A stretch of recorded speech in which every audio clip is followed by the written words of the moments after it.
Begin the current daf in Mesechta Bava Metzia, the final daf of Kuf Tes. Begin on the bottom of Kuf Tes Beis with the final Mishnah of this Mesechta. Continue with the theme of the prior Mishnah regarding when you're having neighbors with each other regarding the rights that one has with the other. Throughout the entire world, especially of Masiyim of Mesechta. Some of this discussed in today's daf are Ikarai and Noifai, the roots and the branches. When you have two gardens, one on top of the other one, how it applies to business, how it applies to halachas of Arla. So the case we open up is like this. You have two gardens, as the picture illustrates, to make it a little easier on the eyes. They are near each other. One, the ground is higher, and the one near it, the ground is lower.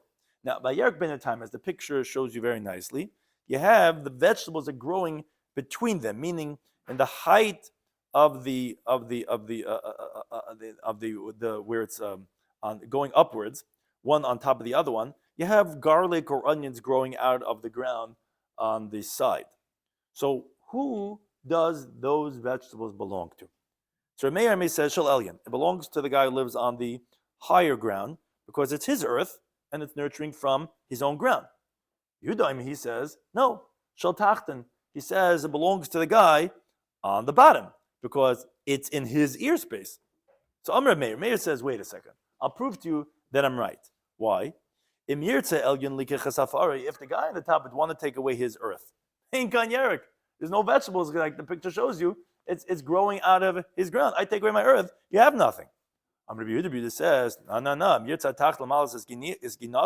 If the guy here wanted to fill up his ear space with earth to make it equal with the guy on the top, also ain't kan yerek. There also wouldn't be any vegetables because it would be underneath the ground. You wouldn't have any access. So Amr Meir says, no. So you're right. Since each one could protest one on the other, that each one could say, if not for me, there wouldn't be any vegetables. So the upper one says, I could take away my earth. And the bottom one says, I could fill up my garden with earth. So right, but let's see, where's the vegetable growing from? Where it's growing from and nurturing from, it's to him that you give it to. So essentially, Meir holds, like he said, that it's a guy on the upper one who gets it. Now, Amr Shimon says, Kol she'elyon yochel lifshit es yad belito. He says that wherever a guy could stretch out his hand and take it, Hadei Shalai, which as Rashi says, really he holds a Meir, because it really is growing from the earth of the guy who has the higher garden. It's just a Vashar Shaltacht, and the rest that he can't reach belongs to the guy from the lower garden, because the upper guy himself is really being mafkrit to him, because like Rashi says, interestingly, it's just embarrassing for him to get permission to go into his friend's yard to go get his vegetables that are hanging down into his airspace, so therefore he's mafkrit. So really he holds a Meir, but he says, okay, what he can't reach belongs to the bottom one. Now, Amar Rava qualifies this halach, and he says, Bi'ikarai, the roots of the vegetables themselves, no one disagrees, the Elyon Hava, that it belongs to the guy from the upper field, because it's in his yard. Ki peligi b'noifai, the machlekes is regarding the as you call it, the branches, the foliage, whatever you want to call it, because it's hanging to the ear space of the bottom one. That's where the machlekes is. What's the machlekes? Meir Sabi held shadin noifai b'sekari. You say, yeah, the foliage is coming from the roots, so the guy from the upper field gets it.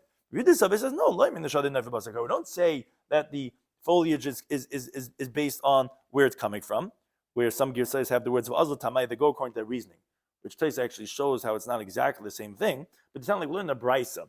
The Brisa is discussing where if someone buys one tree in his friend's field, the Gemara Bava Metzia Daf Pe'alf tells us, according to everyone, you don't acquire property. If you have 3 trees, okay, maybe you acquire some of the ground. Now, if you have a small tree, that comes out from the trunk and from the roots. So the first Tana, which we're showing they're going according to their same similar rationale. Meir says, oh, those trees that come out from this guy's small tree or from his tree or trunk, from the trunk or the roots, belongs to the owner of the property. Meaning, if it comes out from the roots, so no one's going to say, because obviously it's considered part of the ground. But even from the trunk, Meir holds, Shadi Noife Basekare. You say that, like, yeah, although it's coming out from the branches from this guy's tree, but you say where's it coming from, which is from the guy's ground. Where the Gemara over there explains what's considered geza, what's considered sharash. And geza is any part of the tree that sees the sun, and sharash is what doesn't see the sun. Now, even though the benefit of the upper branches really belongs to the guy who bought the tree, as the Gemara teaches over there, but that's because that was his intention when he bought the tree, that all the branches should also belong to him, as long as it's fit to make a pre on the ground and carries branches and peri. But another tree, which comes out of the trunk itself, that's another tree, and Rameh says that belongs to the owner of the property. Yudam, he says, no, minageza, if it comes out from the trunk, which sees the face of the sun, Shabbat even actually belongs to the guy who bought the tree, because you don't go basa yikare. You say it's this guy's own naifai. But a misharash in Shabbat karka, if it comes out from the roots, then it belongs to the owner of the property. So again, we see the same principle of regarding business by Mekhamemker, similar to what they say in the Mishnah, and as we continue the top of Kavitezim et Alf, but Tanan, really it's a brisa, namigabe arla. We find the same thing by the halachas arla ki hagavna and a similar thing. Elon, when you have a tree, hayitzim and agezim and a shadashin, if you have something coming out from its trunk or from its roots, Chayab arla, the Meir says, Michayab and arla, meaning that it's its own tree, because a new tree from that tree itself, because, and Rashi qualifies this, he says, we're talking about the trunk that's near the ground within 3 tfachim is like karka. So although it's not really nurturing from the ground itself, but you say shadi nafeh basikari. You say the branches are like where it's coming from the roots, which is from the ground. So it's like a new tree. Yomi says no, it depends. Mina geza from the trunk, you can be exempt because it's coming out of a pre-existing tree. When it comes out of the roots, you can be chayiv. So the Gemara explains why you have to say these last two cases. Which Shloimeh explains we didn't have to say why we have to have the case in the Mishnah also, because it really is fundamentally different. But why do you have to have these last two cases? We had the first case of a guy who buys a tree. There, Rabbi Yehuda says that we're not going to say that, we say what's the noifai. There, we don't say it's basa ikarai, because it's monetary halacha. Regarding Arla, which is prohibitory law, I would say that he would agree to me that you have to be machmer, you have to treat it as Arla. I say no, even over there, it's coming out from a tree. We don't say basa ikarai, and there it's part of Arla. We said only by the case of Arla, I would say the other way around. That's where Meir says that we're machmer, we have to consider as if shadi neifa basa ikarai. But regarding the case of Mecca, I would say he agrees to Rabbi Yehuda. Of course, this is the guy's tree, and the tree's coming out of his tree. The guy who bought the tree gets to keep the tree. Tree had to say no, that even over there he holds it belongs to the owner of the property and not to the guy who bought the tree. Now, Amr B'Shimon, he says, Kol she'el Yochel Nivsha B'Chul B'Shimon was like made of pshara. He really holds the Gremeir, really belongs to the guy on the top because the mice is coming out of his ground. But he said, whatever is within arm's reach from above belongs to the owner of the upper garden. But whatever he cannot, that belongs to the guy on the bottom, which is really like moichlet to that guy.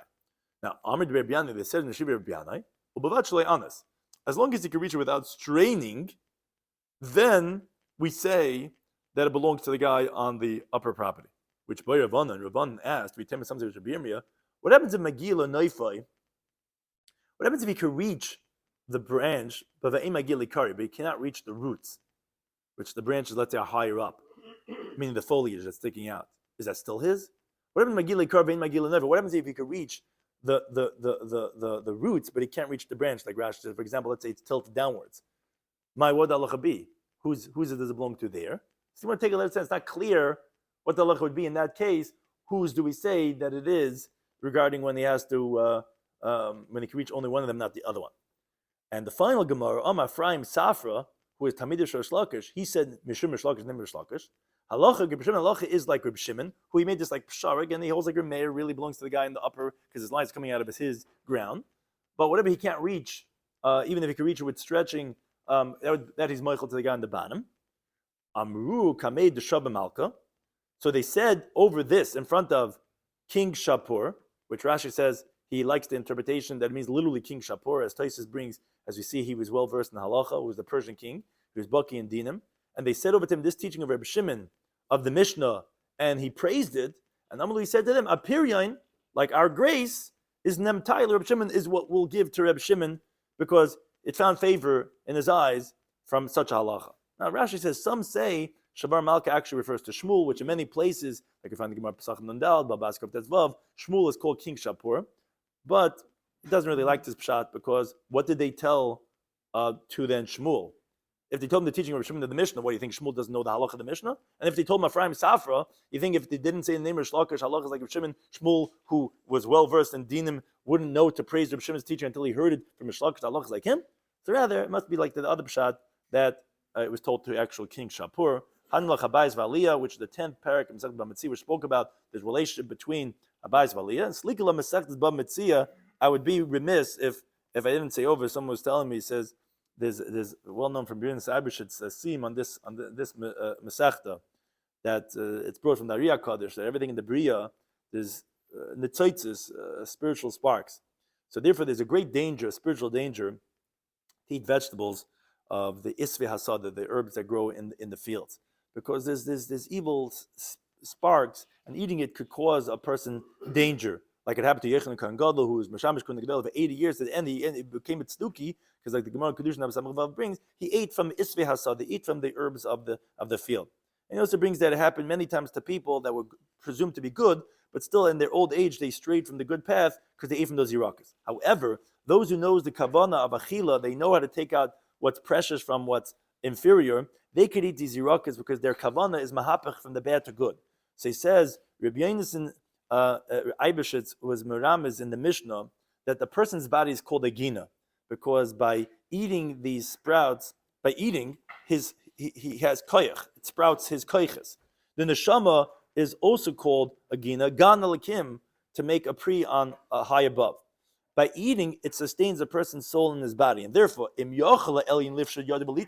this teaching of Reb Shimon, the King Shapur praised, if the upper one could stretch out his hand and take it, he said, he interprets that he knows the kavanas of the achila and being mavard in its so then the yerek is shel elyon, the koich is a kedusha, and he could eat it. But v'malav, someone that's not well versed in the kavanas of achila, then shel tachten. The eating of the herbs of the field are vulnerable to cause him to diminish his spirituality, and therefore it says apiryan nem Tyler Reb Shimon, because this was Reb Shimon ben Yochai, the Baal Zara Kaddish, that through him will open up the Shari Chachma to learn, to know how to be mezachech et mimala those netzaitis by eating bekedusha tahara, v'zaycha that in the schus of Reb Shimon and the seam of this Masechta, which v'zaycha haket to be mala all of the gashmis and the great seam that we have over there from all the essen with the cheesecake to make it v'zaycha to all good. Thank you.